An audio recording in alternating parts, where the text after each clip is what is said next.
I had to empty all my photos from my phone yesterday, and it made me a little bit emotional. Like, I was running out of space. I just couldn't be bothered storing them anywhere. I thought, I'm just going to wholesale delete a whole bunch of years of photos. And I was looking through, and I don't like looking through the past and old photos, and it went back to like 2020 when I got an Apple and iPhone, which before that I had an Android. So it sort of stopped there. But that was when I started going really hard at the whole Instagram, social media, writing stuff. And I could see all the hard work that I'd put in. And I even watched some of the videos and went, oh, I wouldn't write that now. And some of those videos at the time, they went viral.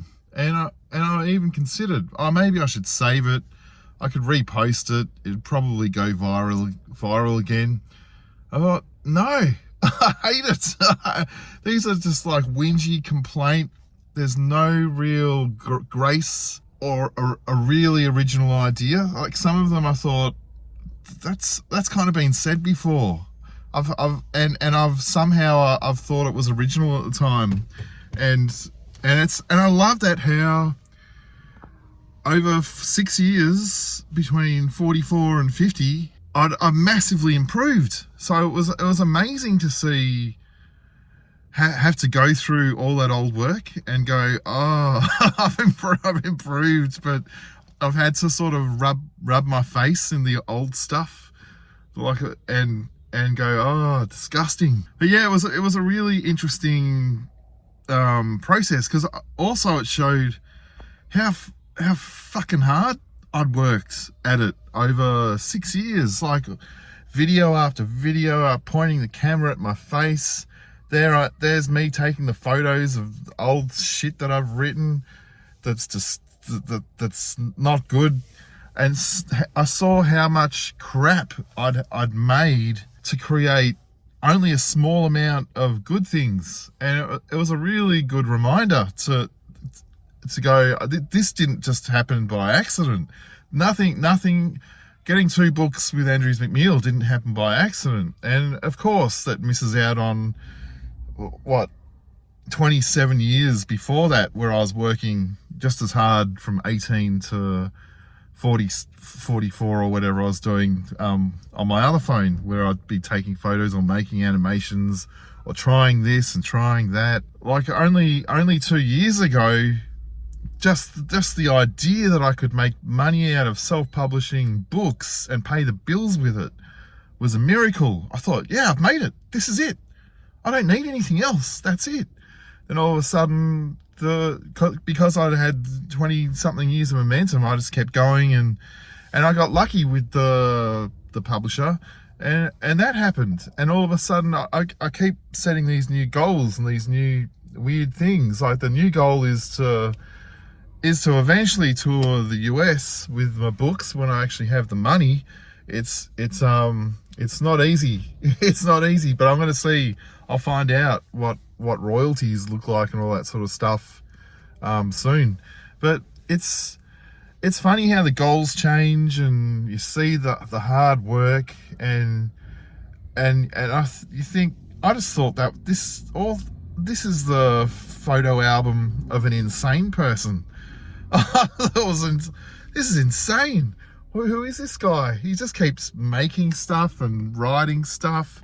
He doesn't stop. It's just unrelenting. Here I am now in a car park, making more stuff on this phone, holding it at my face, and I do it just endlessly. I don't know how. It's kind of a crazy job, and like, even yesterday, I went, I've got to make some videos for Facebook. It's a treadmill that needs attending to if I actually want to try and get to the US and see stuff, to sell books and all that sort of stuff. And I went outside and I had to remind myself, Darby, you're not writing copy for some conglomerate social media, which is what I used to do. I wrote captions for a big retailer in Australia. And now here I was going outside and getting angry that I was pointing the camera at my face and reading a poem. I went, hey, Antique, you're doing this for work. This is amazing. You're at home. You're talking shit to a camera. You're going to post it. That's amazing. And I had to remind myself, because it can become a weird job. It starts to, like, even stuff that I've written, I forget the meaning of it after I've written it, and then I perform it. And by the time I'm performing it, I don't feel it anymore. I've got it out of my system when I wrote it originally. And so I'm just passing air through my mouth. I don't know what it's saying. My ears aren't listening to my mouth. They're off elsewhere. But yeah, I had to remind myself, this is amazing. Look what you get to do. Yeah, anyway, I'm thankful that I had to go through and delete a whole lot of photos and see all that crap. And all the hours of where I'm sitting there in a bad mood on the couch writing, going, nothing's happening. Then I'll look on Instagram and see someone just writing what I consider just average and getting the hundreds of thousands of views, and going, what? I wouldn't even want to post that. And it's getting so many views. And that's what I always thought. Back in the mid 2015, 2016, I was seeing all this stuff just go massively viral, and I just kept thinking, I'll never be popular, because all this stuff that is popular or gets a lot of engagement, I would never write it. I wouldn't even think to post it. I don't like it.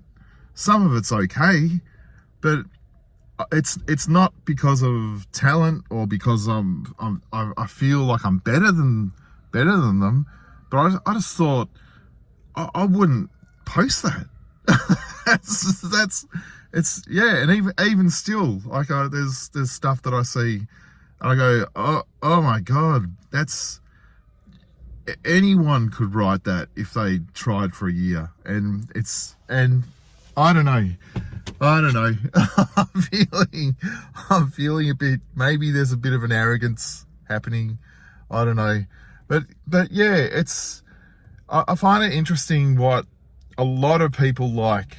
And I'm surprised that my stuff eventually caught an audience. One thing I've worked out though is overall, I haven't really changed what I've been doing. I've been doing the same thing over and over again. And what did change is the audience. The audience kind of changes. Like I got better. I did improve. I've improved over time, just getting older and seeing new stuff. I've improved.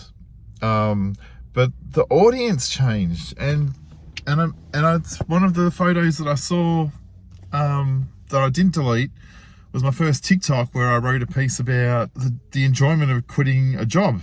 And that was my first 1 million views. And that was back in 2022, when I thought, nothing I ever write will go viral. And then it did. And that's when I started going hard on videos and all that sort of stuff. I had to disagree with myself then for a little bit. While I haven't really changed in what I do, I noticed that when I got better, it was about late 30s. I'd kind of witnessed the cycles of bullshit a few times. That happens in your late 30s. And then I noticed I got better again. I can feel like you go up a level when I question my own beliefs on why I didn't respect or not like certain groups of people. And I flipped it around and went, hang on a tick, maybe they've got a point. And then all of a sudden I thought, that's quite wise. What they have to say is quite wise. And what I've been thinking all this time was rubbish. And so I adopted their mentality. I borrowed their worldview for a little bit before I decided eventually, it's not quite right. And so when I was putting myself in the shoes of people who I completely disagreed with my whole life, and then doing it again, I felt like my creativity got better for it.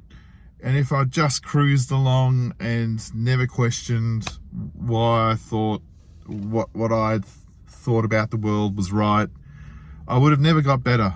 And I see that in artists who adopt a certain worldview and their work stays the same. I'm contradicting myself again because I said before I didn't really change. I've been doing the same thing and the audience changed. So there's a lot. This is full of contradictions, but if you get the vibe, that's good. But yeah, I noticed as soon as I was questioning the thought behind the thought, or questioning my own worldview on things and challenging myself into my mid to late 40s, I could feel myself, the stuff that was coming out, all of a sudden got better. It improved. I was like, oh wow, this is amazing. And it's funny because the stuff that I write that resonates seems to resonate with people who held my previous worldview. And that surprises me. It's like I'm preaching to the unconverted. I don't know where all this is going, but it made me really emotional deleting and all those photos to free up room and space in my phone, because I was forced to look through them. I kept all my cats and important people who I'd never wanted to delete. I just deleted a lot of my crap and that was a relief. It's like doing a big old dump.